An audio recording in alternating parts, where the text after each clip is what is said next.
Assalamualaikum warahmatullahi wabarakatuh. Saya Muhammad Farhan dengan NIM 1121039.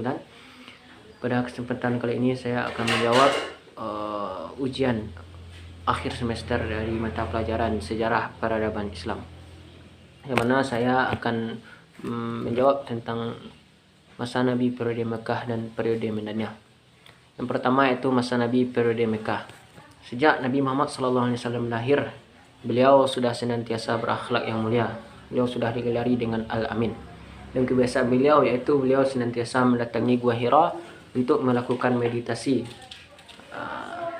Ketika itulah Nabi Muhammad SAW ketika di Gua Hira, beliau mendapatkan wahyu pertama beliau, yakni surat Al-Alaq ayat 1 sampai dengan 5, yang berbunyi A'udzubillahi minasyaitonirrajim. Bismillahirrahmanirrahim. Iqra bismi rabbikal ladzi khalaq, khalaqal insana min 'alaq. Iqra wa rabbukal akram alladzi 'allama bil qalam. 'Allamal insana ma lam ya'lam.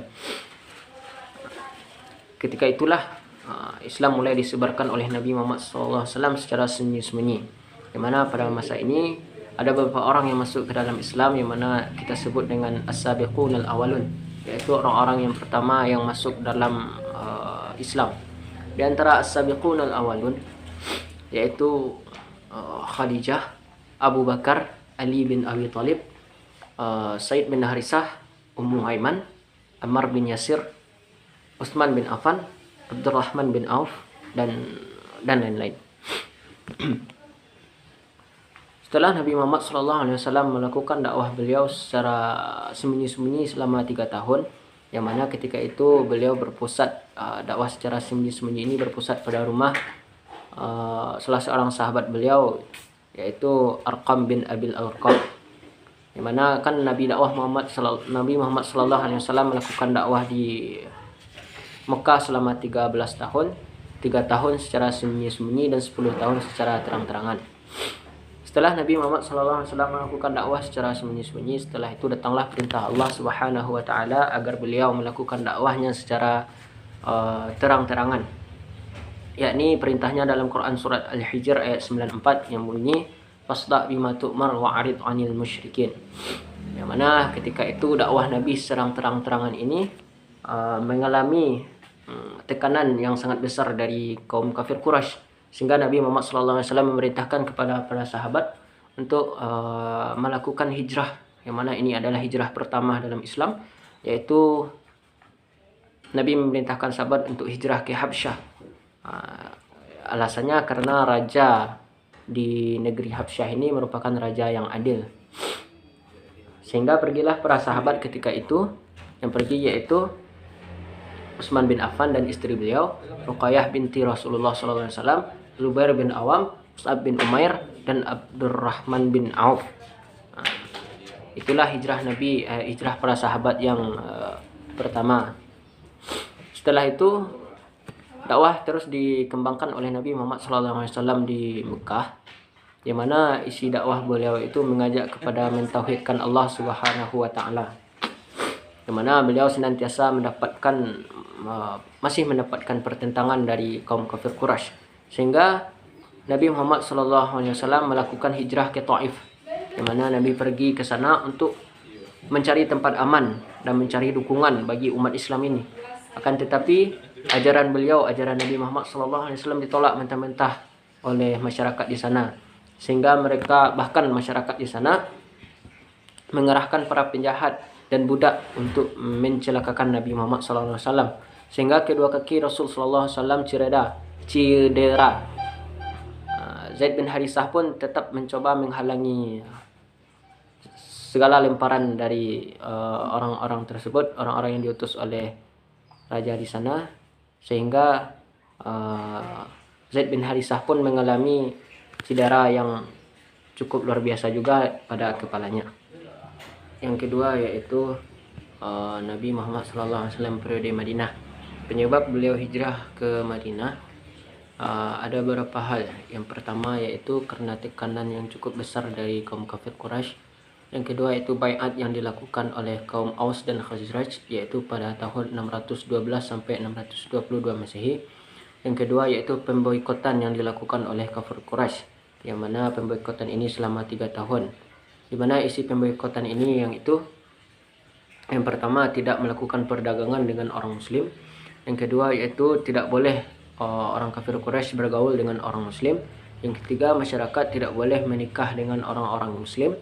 Dan yang keempat, bahwa musuh Nabi Muhammad SAW harus didukung dengan cara apapun. Ketika Nabi Muhammad SAW sampai di Mekah, di Madinah, langkah awal Nabi Muhammad di Madinah, langkah awal beliau ketika sampai di Madinah yaitu yang pertama membangun masjid yang mana disebut dengan Masjid Nabawi. Yang kedua yaitu mempersaudarakan antara kaum muslimin Madinah dengan kaum muslimin Makkah, atau bisa kita sebut mempersaudarakan antara kaum Muhajirin dan kaum Ansar. Kaum Muhajirin yaitu orang yang melakukan hijrah dari Mekah ke Madinah, yang sedangkan kaum Ansar adalah masyarakat Madinah yang menolong para kaum Muhajirin. Setelah itu yang beliau lakukan yang ketiga yaitu melakukan perjanjian dengan Yahudi Madinah, yang mana isi perjanjian antara kaum muslimin dengan Yahudi Madinah ini, yang pertama bahwa Muslim dan Yahudi itu harus hidup damai. Yang kedua, beliau harus saling-saling membantu dikala diserang. Yang ketiga, Nabi Muhammad adalah pemimpin umum masyarakat Madinah. Yang keempat, mereka harus saling mendorong untuk melakukan kepentingan bersama. Selanjutnya, peristiwa penting lainnya yang terjadi di di Madinah yaitu lahirnya Piagam Madinah, di mana piagam ini lahir karena kondisi masyarakat Madinah yang heterogen sehingga rentan menyebabkan terjadinya konflik. Maka Piagam Madinah inilah yang mampu mengakomodasi berbagai hak dan kewajiban, yaitu hak-hak golongan minoritas, mengatur kebebasan berpendapat, perlindungan hak sipil, dan hak hidup, serta memperkenalkan ide nasionalisme. Jadi inti dari prinsip Piagam Madinah ini yaitu menjamin kebebasan atau menjamin persamaan hak dan kewajiban setiap manusia, setiap individu tanpa membeda-bedakannya. Ketika Nabi Muhammad SAW telah sampai di Madinah, beliau tetap mengalami beberapa rintangan dakwah. Di antaranya yang pertama yaitu Perang Badar yang terjadi pada 17 Ramadan 2 Hijriah. Yang kedua, Perang Uhud yang terjadi pada 3 Hijriah.